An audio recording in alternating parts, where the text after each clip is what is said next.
Hello guys, this Raj. Welcome back to our channel friends. ఈ వీడియోలో నేను రూబిక్స్ క్యూబ్ యొక్క నోటేషన్స్ అంటే ఏందో చెప్తాను. ప్రీవియస్ వీడియోలో నేను రూబిక్స్ క్యూబ్ సెకండ్ లేయర్ ఎలా సాల్వ్ చేయాలని అయితే ప్రీవియస్ వీడియోలో చేశాను.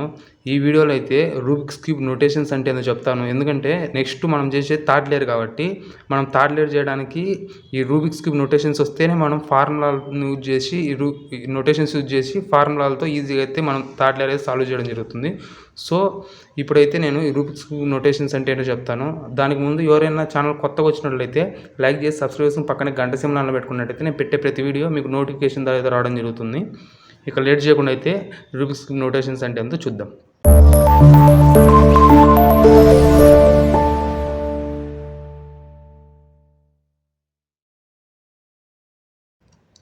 ఫ్రెండ్స్, రూబిక్స్ క్యూబ్ నోటేషన్స్ అంటే మనం ఎప్పుడైనా ఫార్ములాలు యూజ్ చేసేటప్పుడు అసలు ఫార్ములాలు ఎట్లా వాడాలో మనకు తెలియదు, ఎట్లా వాడాలో కూడా తెలియనప్పుడు అసలు ఇట్లా అంటే ఏంది, ఇట్లా అంటే ఏంది, ఇట్లా తిప్పితే ఎలా, ఇది ఎట్లా అంటే మనకేం తెలియదు. సో ఈ రూబిక్స్ క్యూబ్ నోటేషన్స్ వస్తే మనం ఫార్ములాలతో చాలా చాలా ఈజీ చేయవచ్చు. డైరెక్ట్ ఫార్ములాలు యూజ్ చేసినాం అనుకోండి మనకి అర్థం కాదు, స్టార్టింగ్లో మనకు అర్థం కాదు. సో ఈ నోటేషన్స్ మనం నేర్చుకొని మనం థర్డ్ లేయర్ స్టార్ట్ చేస్తే ఇంకా ఈజీగా ఉంటుంది. కాబట్టి నేనైతే ఈ వీడియోలో నోటేషన్స్ అంటే అని చెప్తాను. ఫస్ట్ మనకి ఇక్కడ చూసుకున్నట్లయితే ఎఫ్ అంటే ఏంటంటే మనకు ఇట్లా పెట్టుకుంటే మనకు ఇది ఫస్ట్ లేయర్ అవుతుంది, ఇది మిడిల్లో సెకండ్ లేయర్ అవుతుంది, ఇది థర్డ్ లేయర్ అవుతుంది. మనం రూబిక్స్ క్యూబ్ ఇట్లా పట్టుకొని ఎఫ్ అంటే ఏంటంటే ఇట్లా మనకు ఫ్రంట్కి ఏది ఉంది, ఎఫ్ అంటే ఫ్రంట్ మనకు ఎదురుగా ఏది ఉంది, ఇది ఉంది, ఆరెంజ్ గ్రీన్ ఉంది. సో ఇది ఇట్లా అంటే ఎఫ్. దాని పక్కనే మనం చూసుకున్నట్లయితే ఎఫ్ డాష్ అంటే ఏంటంటే ఇప్పుడు ఇట్లా అంటే ఎఫ్, అదే ఒక స్టెప్ ఇట్లా తిప్పినాం అనుకోండి ఎఫ్ డాష్. సో ఇట్లా అంటే ఎఫ్ డాష్. నెక్స్ట్ యు అంటే ఏంటంటే అప్పర్ సైడ్, యు అంటే అప్పర్ సైడ్ అంటే పైన ఇప్పుడు ఇట్లా ఒక స్టెప్ తిప్పితే యు, అదే ఇట్లా ఒక స్టెప్ తిప్పాను అనుకోండి యు డాష్. ఇట్లా ఒక స్టెప్ తిప్పాను అది యు, ఇట్లా ఒక స్టెప్ తిప్పితే యు డాష్. ఇట్లా ఎన్నిసార్లు తిప్పినా కానీ ఇది యు డాష్ కిందకి వస్తుంది.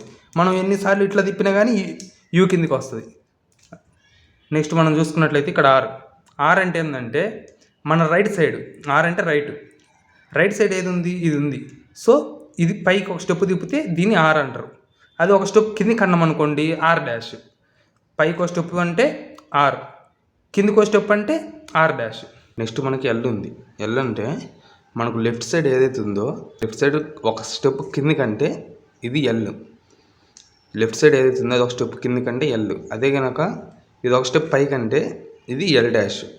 ఒక స్టెప్ కిందికంటే ఎల్, అదే ఒక స్టెప్ పైకి అన్నాం అనుకోండి ఇది ఎల్ డాష్. నెక్స్ట్ మనకి ఏముంది, బి ఉంది. బి అంటే బ్యాక్ సైడ్, బి అంటే బ్యాక్. ఇది ఒకసారి కిందికి అన్నాను అనుకోండి, చూడండి మీరే, ఇది ఒకసారి ఇట్లా అన్నాను. సో ఇది బి. అది ఇట్లా పైకి అన్నాను అనుకోండి బి డాష్. ఒకసారి ఇట్లా కిందికంటే బి, అదే ఒకసారి పైకి అన్నాను అనుకోండి పైకంటే బి డాష్. బి డాష్ అంటే పైకి అనాలి, కిందికంటే బి. నెక్స్ట్ మనకేముంది, యు ఉంది, మళ్ళీ రాశాను. నెక్స్ట్ డి అంటే డౌన్ సైడ్. మనకి ఒక స్టెప్పు ఇట్లా అంటే ఇది డి, అదే ఒక స్టెప్పు లెఫ్ట్కి అన్నాం అనుకోండి డి డాష్. ఒక స్టెప్పు ఇట్లా అంటే డి, అదే ఒక స్టెప్పు ఇట్లా అన్నాం అనుకోండి డి డాష్. సో ఫ్రెండ్స్, ఈ వీడియో మీకు క్లియర్గా అర్థమైందని అనుకుంటున్నాను. మీకు ఇంకా ఏమన్నా దీంట్లో కొంచెం డౌట్స్ ఉంటే మాత్రం కామెంట్స్లో పెట్టినట్లయితే నేను మళ్ళీ వీడియో చేయడానికైతే కుదురుతుంది. సో ఎవరైనా ఛానల్ కొత్తగా వచ్చినట్లయితే లైక్ చేసి సబ్స్క్రైబ్ చేసుకొని పక్కనే గంట సింబల్ ఆన్లో పెట్టుకున్నట్టయితే నేను పెట్టే ప్రతి వీడియో మీకు నోటిఫికేషన్ ద్వారా అయితే రావడం జరుగుతుంది. చాలామంది అయితే వీడియో చూస్తున్నారు కానీ సపోర్ట్ చేయట్లేదు. ప్లీజ్, చాలా కష్టపడి అయితే వీడియో చేస్తున్నాను, ప్లీజ్ సపోర్ట్ చేస్తారని ఆశిస్తున్నాను. Thank you.